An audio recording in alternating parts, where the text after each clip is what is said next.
hotelintel.co.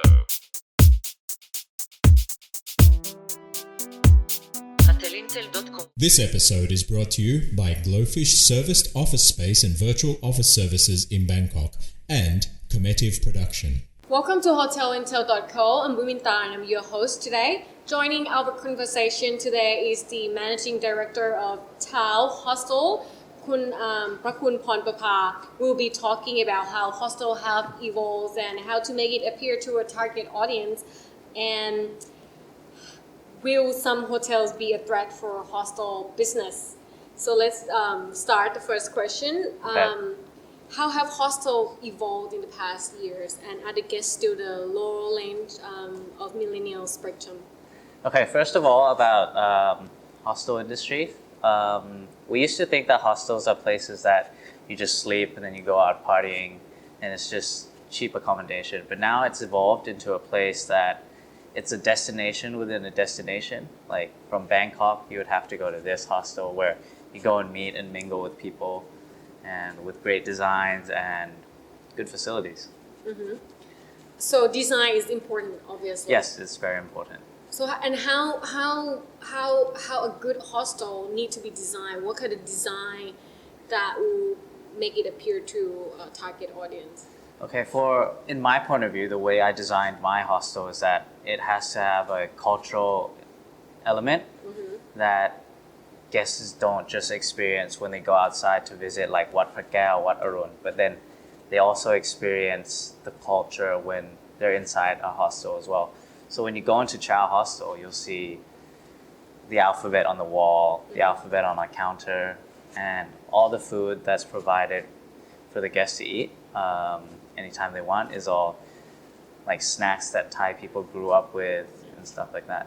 Okay. So the Thai element still can sell to the world. Is Yes. that what you're saying? Yes. And also about the design of the facility, we have to have a lot of communal areas, like big space for people to sit and chat and design the place to not make it awkward for people when they come and you sit, when you sit with people you don't know and it's just like, oh, what do I do? Yeah. But now it's like, oh, hey, what did you do today? Like an environment that's homey and easy to talk to people.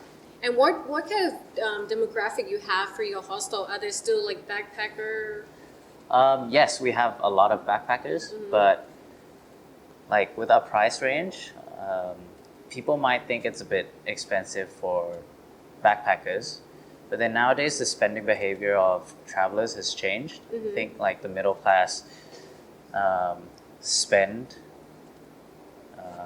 a bit lower, but they do a lot of research. They like buying cheap and good quality is like the new trend right now. So we get Is that the middle calling? class. Is that like being cheap? No, it's not. Well, if you compare it to hotels, Right. we will be in the lower range of Yeah. price. But so I'm saying cheap, so it's easier to understand. Yeah. But Value for money. yes, Maybe that was value. the word. Yes, Yeah. the value.